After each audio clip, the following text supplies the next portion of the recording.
Hello students, स्वागत है आपका अपना यूट्यूब चैनल GSEG संतोष में।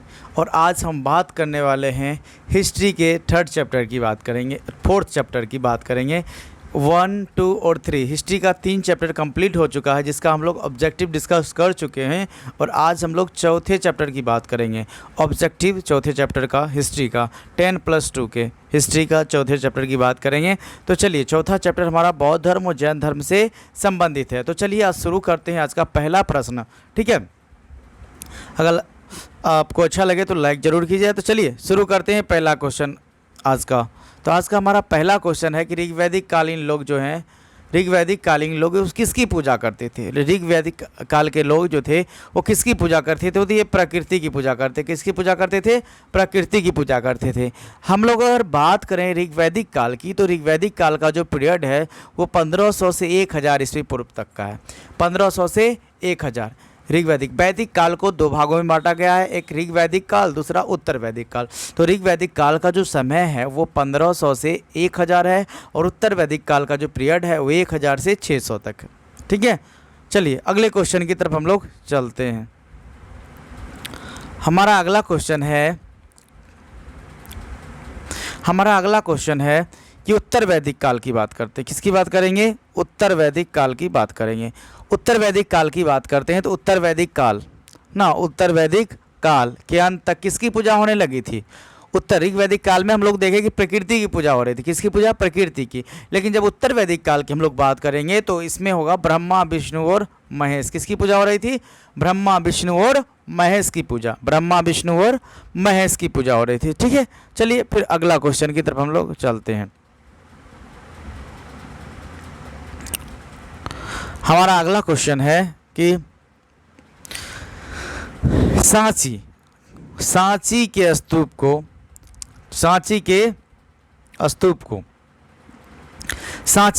को संरक्षित रखने में अहम भूमिका थी। किसकी अहम भूमिका थी? तो पहला ऑप्शन है H कौल, दूसरा ऑप्शन है शाहजहां बेगम, तीसरा सुल्तान जहां बेगम, और चौथा इनमें से सभी। तो सांची के स्तूप को संरक्षित करने की जहाँ तक बात है तो इसमें से होगा इनमें से सभी ने मिलकर सांची के स्तूप को सुरक्षित रखा था। ठीक है, चलिए फिर से अगले क्वेश्चन की तरफ हम लोग चलते हैं। हमारा आज का अगला क्वेश्चन है कि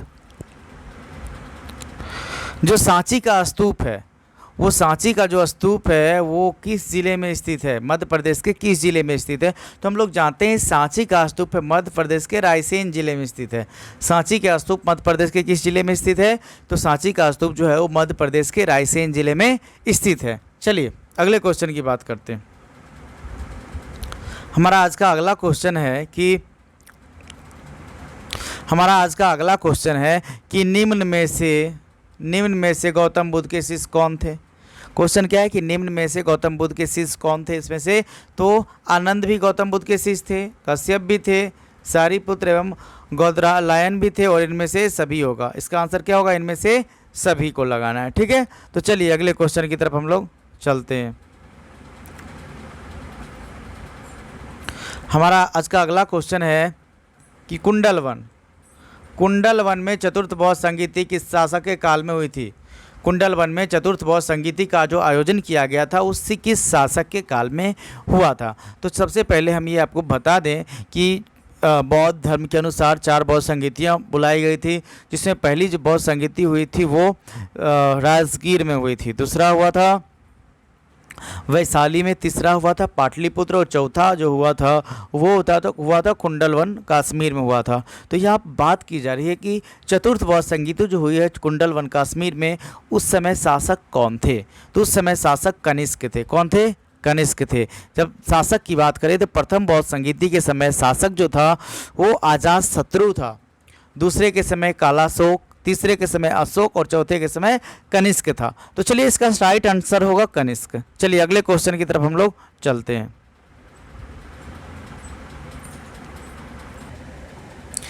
चलिए अब अगले क्वेश्चन की तरफ हम लोग चलते हैं।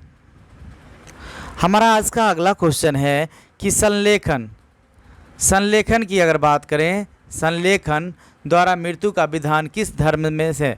संलेखन द्वारा मृत्यु का जो विधान है वो किस धर्म से संबंधित है? तो इसमें जो है ना, इसका सही आंसर होगा जैन धर्म। किस धर्म से संबंधित है? जैन धर्म से। संलेखन द्वारा मृत्यु का जो विधान है वो जैन धर्म से संबंधित है। चलिए अगले क्वेश्चन की तरफ हम लोग चलते हैं। अगला क्वेश्चन है कि नाथ मुनि का संबंध किससे है? नाथ मुनि का संबंध किससे है? तो इसका सही आंसर होगा वैष्णव धर्म से। किस धर्म से है? वैष्णव धर्म से।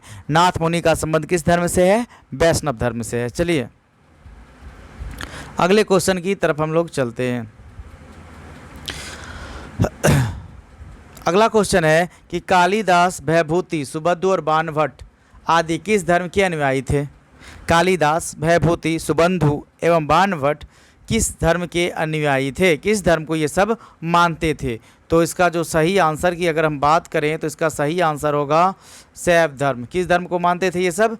शैव धर्म को मानते थे। ठीक है, चलिए अगले क्वेश्चन की तरफ हम लोग चलते हैं। अगला क्वेश्चन हमारा, अपार, सुंदर मूर्ति एवं नंदन किस धर्म से संबंधित हैं? अपार, सुंदर मूर्ति एवं नंदन किस धर्म से संबंधित हैं? तो इसका सही आंसर होगा शैव धर्म। कौन सा धर्म? शैव धर्म। अपार, सुंदर मूर्ति एवं नंदन का संबंध जो है किस धर्म से है? शैव धर्म से है। किस धर्म से? शैव धर्म से है। तो चलिए फिर से अगले क्वेश्चन की तरफ हम लोग चलते हैं। हमारा आज का अगला क्वेश्चन है कि भयभूति के मालती माधव में किस संप्रदाय का उल्लेख किया गया है? भयभूति के मालती माधव में किस संप्रदाय का उल्लेख किया गया है? तो ये जो संप्रदाय है ये कपालिक। किस संप्रदाय का उल्लेख किया गया है? कपालिक का। भयभूति के मालती माधव में किस संप्रदाय का उल्लेख किया गया है? तो ये होगा कपालिक का उल्लेख किया गया। किसका? कपालिक का उल्लेख किया गया। चलिए अगले क्वेश्चन की तरफ हम लोग चलते हैं। हमारा आज का अगला प्रश्न है कि बाणभट्ट ने कादाम्नी ग्रंथ में किस संप्रदाय का उल्लेख किया है? बाणभट्ट ने कादाम्नी ग्रंथ में किस संप्रदाय का उल्लेख किया है? तो चलिए किस संप्रदाय का उल्लेख किया है? तो इसका सही आंसर होगा पशुपत संप्रदाय का उल्लेख किया है।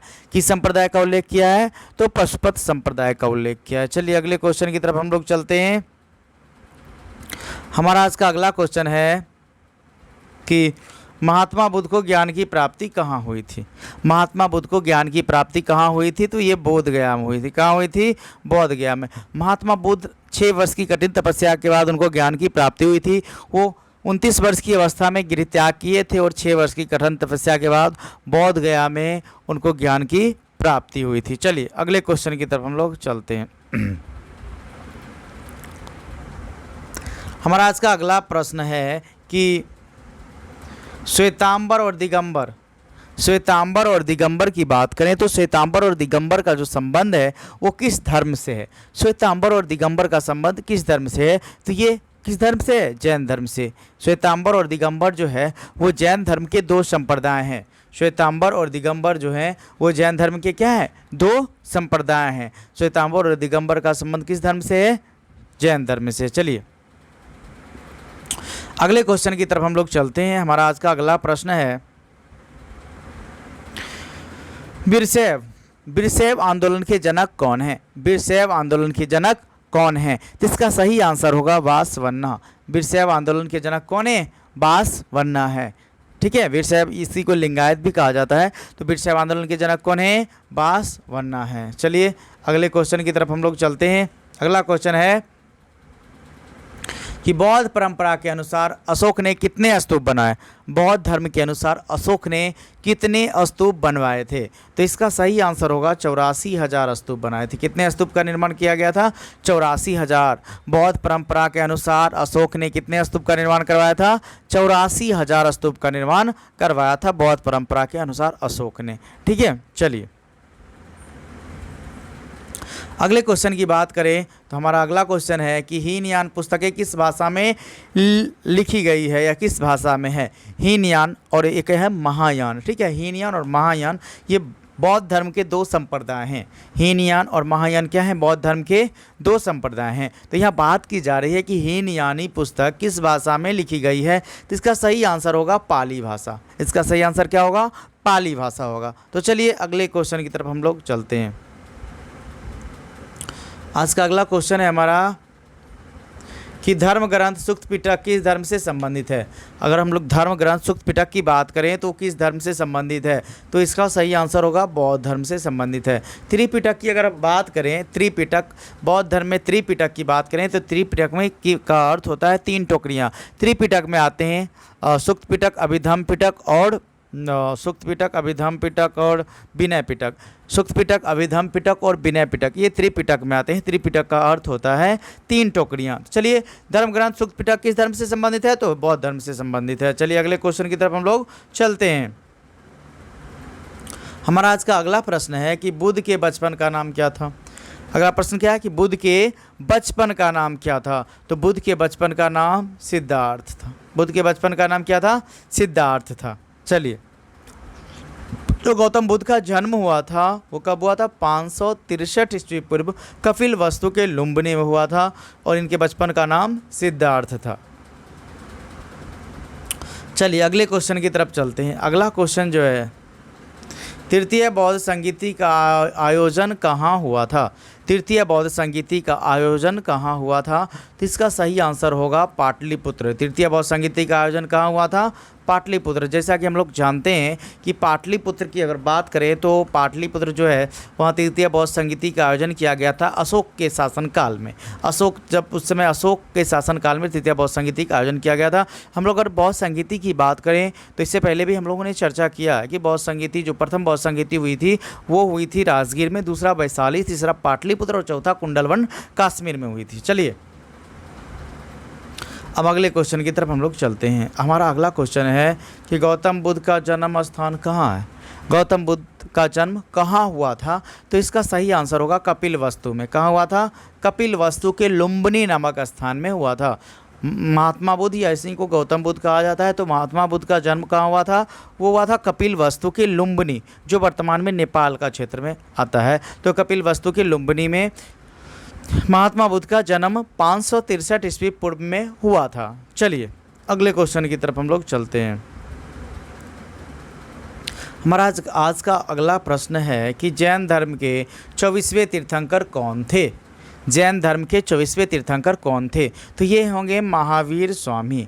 जैन धर्म के 24वें और अंतिम तीर्थंकर कौन थे, महावीर स्वामी। अगर हम जैन धर्म की बात करें तो जैन धर्म के संस्थापक ऋषभदेव थे।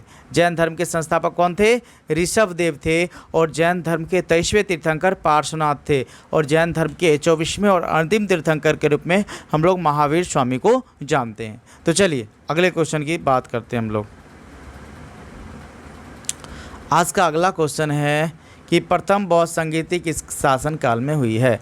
प्रथम बौद्ध संगीति किस शासक के काल में हुई है, तो प्रथम बौद्ध संगीति की अगर हम बात करें तो हम लोग बात करेंगे अजातशत्रु की। तो अजातशत्रु के शासनकाल में प्रथम बौद्ध संगीति का जो आयोजन है वो किया गया था, कहाँ किया गया था, राजगीर में। कहाँ किया गया था, राजगीर में किया गया था। ठीक है, चलिए अजातशत्रु के शासनकाल में हुआ है।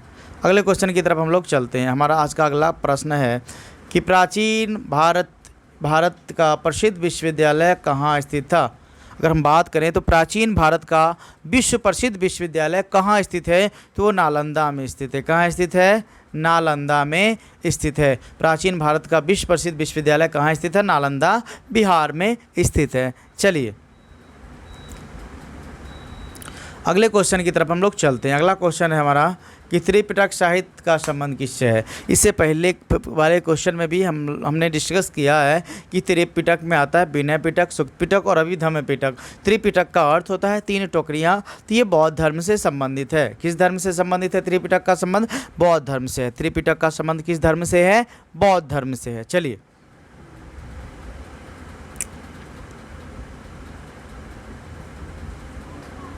अगले प्रश्न की हम लोग बात करेंगे। अगला क्वेश्चन है कि हीनयान और महायान संप्रदाय किस धर्म से संबंधित है। हीनयान और महायान संप्रदाय किस धर्म से संबंधित है, इसका सही आंसर होगा बौद्ध धर्म। हीनयान और महायान बौद्ध धर्म के 2 संप्रदाय हैं।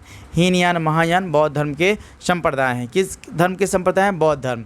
इसमें आता है हीनयान महायान, बाद में वज्रयान भी था, लेकिन हीनयान और महायान की यहाँ पर बात हो रही है तो ये बौद्ध धर्म से ही संबंधित है। तो चलिए अगले क्वेश्चन की तरफ हम लोग चलते हैं। हमारा आज का अगला प्रश्न है कि स्तूप संबंधित है किस धर्म से।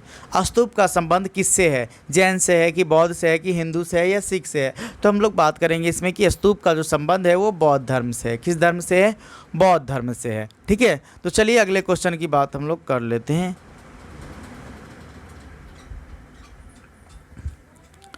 अगर हम अगले क्वेश्चन की बात करें तो हमारा अगला क्वेश्चन है कि महावीर स्वामी की पुत्री अन्योजा प्रियदर्शना, महावीर स्वामी की जो पुत्री है अन्योजा प्रियदर्शना, उसका विवाह किससे हुआ था।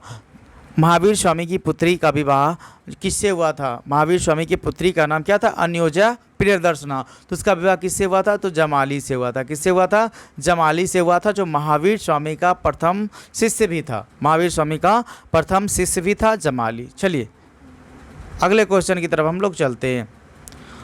महाराज का अगला क्वेश्चन है कि महावीर स्वामी ने पार्थनाथ के सिद्धांत में एक नया सिद्धांत कौन सा जोड़ा था ना। महावीर स्वामी ने पार्थनाथ के सिद्धांत में कौन सा नया सिद्धांत जोड़ा था। जो पार्थनाथ का सिद्धांत था उसमें से महावीर स्वामी ने एक और सिद्धांत जोड़ा था जिसका नाम था ब्रह्मचर्य। तो पार्थनाथ के सिद्धांत में कौन सा सिद्धांत जोड़ा था, ब्रह्मचर्य। महावीर स्वामी ने पार्थनाथ के सिद्धांत में ब्रह्मचर्य सिद्धांत को जोड़ा था। ठीक है, चलिए अगले क्वेश्चन की बात करते हैं।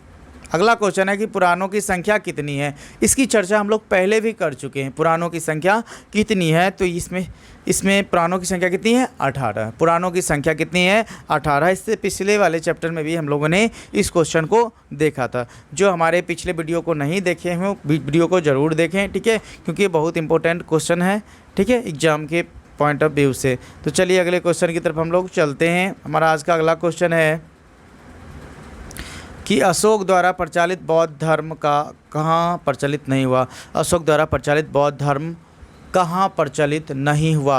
अशोक द्वारा जो प्रचार किया गया था बौद्ध धर्म का वो कहाँ नहीं किया गया था, तो वो है ब्रिटेन में। ब्रिटेन में बौद्ध धर्म का प्रचार प्रसार नहीं किया गया था।